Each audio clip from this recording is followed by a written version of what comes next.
Test. अब अगली बात करते हैं मेरे भाई, एक हमारा एक टॉपिक है पेरोल का। सर ये पेरोल का टॉपिक क्या है? अगर मैं आपको मेनली बताऊं, जरा गौर से सुनिएगा, मेनली बताऊं तो ये FA1 में आते हैं सवाल, क्योंकि FA1 में चैप्टर है पूरा पेरोल का। लेकिन जब आप FA2 का एग्जाम भी दोगे ना तो वहां FA2 में भी पेरोल के सवाल आते हैं। जब आप F3 में भी जाओगे तो F3 में भी आपके पास, या FFA में भी आप जाओगे या FA का एग्जाम दोगे, वहां पे भी ये सवाल आते हैं अक्सर। हालांकि FA2 में चैप्टर नहीं है पेरोल का, F3 में चैप्टर नहीं है पेरोल का, लेकिन फिर भी सवाल आते हैं। क्यों? क्योंकि मैंने आपको बताया, मैं वो एरिया पढ़ा रहा हूं जो एग्जामिनर हर लेवल, हर पेपर पे, हर लेवल पे पूछता है, बच्चे से सवाल देता है। सर हालांकि ये FA2 में चैप्टर तो नहीं है, F3 में चैप्टर तो नहीं है, लेकिन फिर भी क्यों आते हैं? इस वजह से कि एग्जामिनर को पता है कि बच्चा FIA का है, इसने पीछे FA1 FA2 पढ़ा होगा, तो इसलिए वो F3 में भी उठा के इसका सवाल देता है। अगर FA2 का पेपर दे रहे हैं तो उसमें भी ये सवाल देगा, क्योंकि उसको पता है FA1 में पढ़ के आ चुका है। तो इट्स नॉट लाइक दैट कि हम FA1 में ये चैप्टर है तो हम यही पढ़ेंगे। तो ये सब जगह, सब स्टूडेंट के लिए ये इंपॉर्टेंट है। पेरोल का मतलब क्या होता है भाईजान? पेरोल का मतलब क्या होता है, अगर आम अल्फाज में समझो। देखो ये सारी बातें जो किताबी बातें हैं, ये हमारी रोजमर्रा की बातें हैं। हम उधर से एग्जाम्पल लेंगे तो हमें आसानी से समझ में आएगा। जब एक महीना गुजरता है, महीने के एंड में एम्प्लॉयज को सैलरी देना होती है, वेजेस देना होती है। अच्छा ये बात बताओ, सैलरी और वेज का मतलब पता है आपको? डिफरेंस पता है क्या होता है? सैलरी क्या होती है, वेज क्या होती है जी? सर वेज दिहाड़ी और सैलरी जो एट टाइम देते हैं।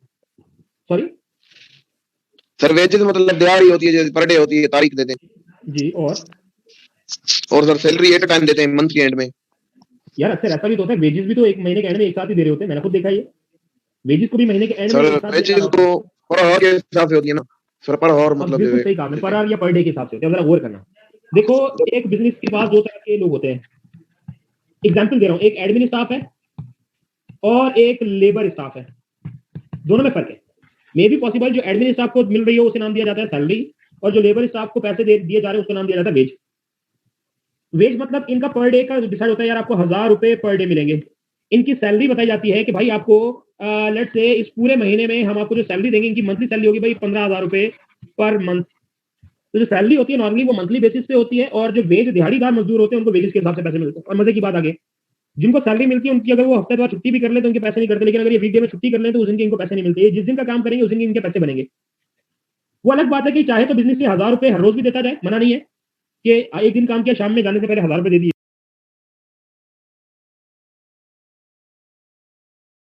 लेकिन अक्सर ऐसा होता है कि ये वेजेस भी मंथ एंड पे दी जा रही होती है।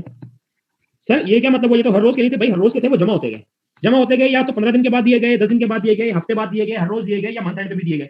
तो मंथ एंड पे दिया जाता है एक बंदे को, देखा जाता है कि मिस्टर ए की 1000 रुपए की दिहाड़ी थी हर रोज की। मिस्टर ए इस महीने में 18 दिन आया, चलो इसको 18,000 रुपए दे दो।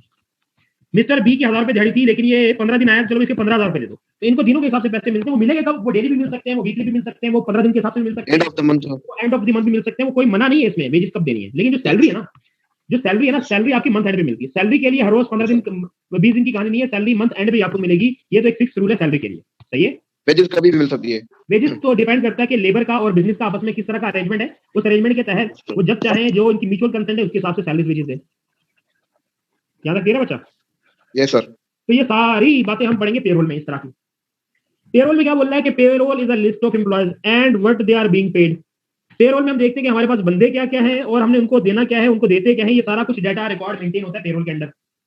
Being on the payroll of an organisation mean, अब एक कंपनी का, एक बिजनेस का पेरोल का मतलब क्या होता है? You are selling your labour to it for an agreed price, you are in paid employment. अगर आप अपने हिसाब से सोचो कि आप एक जगह पे ऑर्गेनाइजेशन के एम्प्लॉय हो, तो आप उस ऑर्गेनाइजेशन को अपनी लेबर यानी कि अपनी सर्विसेज दे रहे हो एक एग्रीड प्राइस के मुताबिक। वो भले दिन की मजदूरी हो या पूरे महीने की सैलरी हो, एग्रीड प्राइस होगी।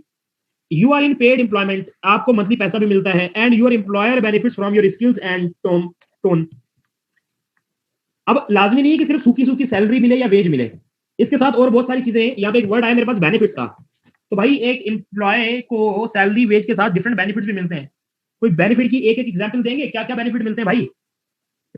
सर अकोमोडेशन है, जैसे ट्रांसपोर्टेशन, और भी सर ट्रेवल इंश्योरेंस है जैसे। ठीक है, और सबसे बड़ी बात ये है कि लंच भी मिलता है और सब सर जगहों पे। ओवर टाइम होता है, बोनस मिलता है। हाँ बोनस मिलता है, ओवर टाइम मिलता है, लंच मिलता है, मेडिकल ट्रीटमेंट की फैसिलिटी होती है, EOBI होता है, सर SESI होता है, पाकिस्तान में तो ये सारी चीजें सर बहुत सारी। और इसके अलावा फ्यूल मिलता है, मोबाइल फोन मिलता है, कोई और भी ऐसे मिल सकता है, गाड़ी इंटरनेट। मिलती है, गाड़ी का फ्यूल मिलता है, इंटरनेट की डिवाइसेस मिल जाती हैं, डिफरेंट इंसेंटिव्स मिल जाते हैं। तो बच्चा बहुत सारी चीजें, ये सारी की सारी चीजें किसमें फॉल करती हैं? बेनिफिट्स। बेनिफिट। तो पेरोल के अंदर हम क्या देख रहे होते हैं, पूरे एम्प्लॉय का डाटा, और उनको हम क्या देते हैं, उनको कब देना है, क्या करना है, ये सारा कुछ पेरोल दिख रहा होता है एक कंपनी के अंदर। पेरोल का एक पूरा डिपार्टमेंट होता है। अगली चीज, पेरोल फंक्शन या department in an organisation is important. क्या लिखा है यहाँ पे कि पेरोल का फंक्शन या डिपार्टमेंट, फंक्शन को क्या बोलते हैं, डिपार्टमेंट भी कहते हैं, in an organisation is important. क्यों इंपॉर्टेंट, जरा सुनो। The employer's obligation to pay wages is carried out. Employer यानी कि जो जिसने आपको काम पे रखा हुआ है, उसकी ऑब्लिगेशन, उसकी जिम्मेदारी है, कि वो एम्प्लॉयर्स को वेजेस या सैलरी पे करे। अब employer's obligation as a tax collector are undertaken efficiently. भाई पेरोल का काम बड़ा इंपॉर्टेंट है। पेरोल क्या देखता है कि भाई एम्प्लॉयर यानी कि जो बिजनेसमैन है, उसने अपने एम्प्लॉय को सैलरी देनी है, सारा काम पेरोल देखेगा। सेकंड थिंग ये है कि हर एम्प्लॉय की सैलरी में से टैक्स भी तो डिडक्ट होता है। ये टैक्स डिडक्ट करना, टैक्स कलेक्ट करना, ये भी तो पेरोल का काम होगा ना। अगर मेरी सैलरी में अगर कहीं काम करता हूँ 50,000 बनती है और उस 50,000 पे मेरा महीने का टैक्स बनता है 2,000 रुपए, तो मेरे एम्प्लॉयर की जिम्मेदारी है, कि वो मेरी सैलरी में से मेरा टैक्स डिडक्ट करे और मुझे बाकी 48,000 रुपए दे दे। और एम्प्लॉयर मतलब जहां पे वो जो बिजनेस है वो एम्प्लॉयर है, वो एम्प्लॉयर जो आपका है वहां कौन ये काम कर रहा होता है, पेरोल डिपार्टमेंट ये सारे काम कर रहा होता है। बात क्लियर है भाई?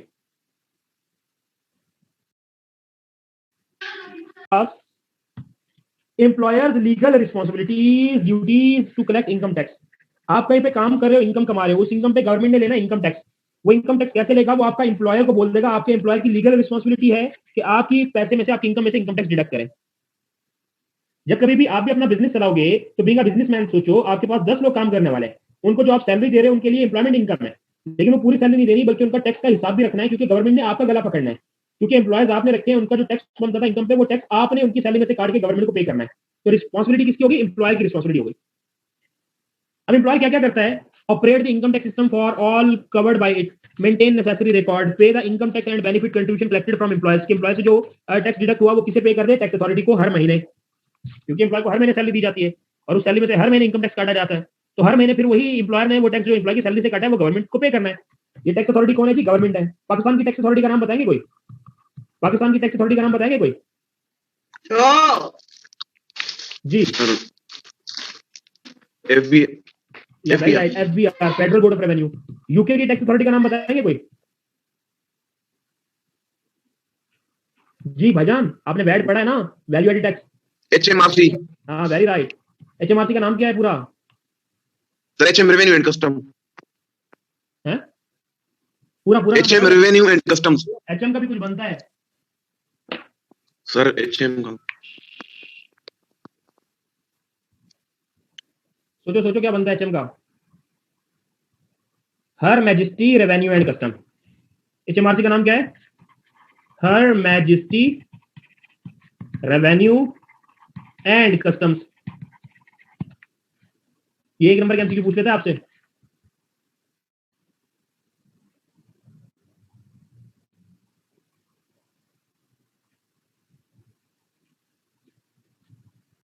आगे बात करते हैं। अगला पढ़ो क्या है, लेट द टैक्स ऑफिस और staff from the benefit contribution office inspect the record.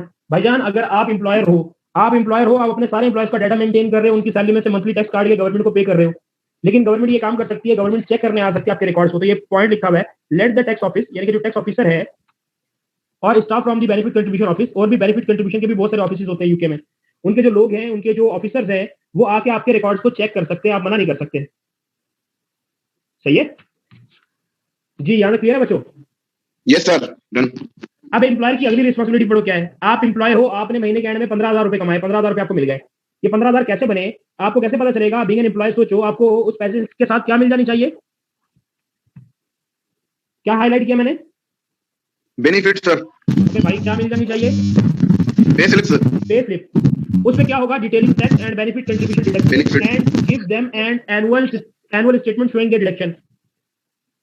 तो आपको हर महीने आपकी सैलरी के साथ साथ आपकी पे स्लिप भी मिल जानी चाहिए। उस पे स्लिप पे क्या लिखा होगा, आपकी सैलरी बनी कितनी थी, कैसे बनी थी, इसमें से क्या क्या चीजें डिडक्ट हुई, कितना टैक्स डिडक्ट हुआ।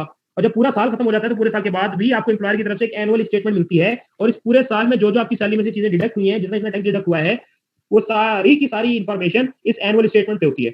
पे स्लिप हर महीने मिलती है, एनुअल स्टेटमेंट साल के एंड में मिलती है।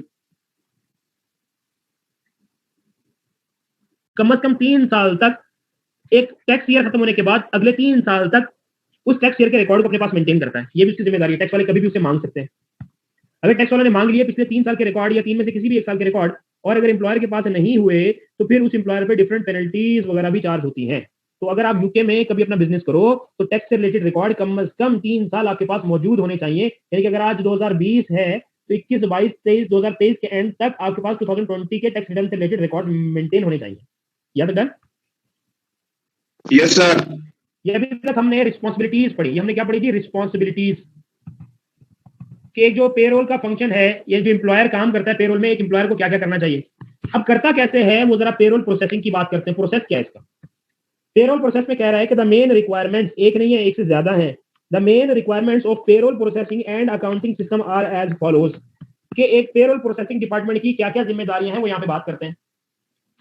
पहली हेडिंग है एक्यूरेसी, दूसरी हेडिंग है टाइमलीनेस, तीसरी हेडिंग है सिक्योरिटी। तो मेन कितनी रिक्वायरमेंट्स हैं? The main requirements are 1, 2 and 3।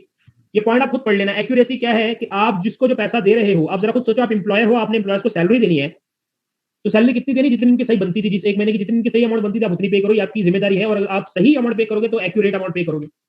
Accuracy is the first thing, accuracy is the first requirement for payroll processing.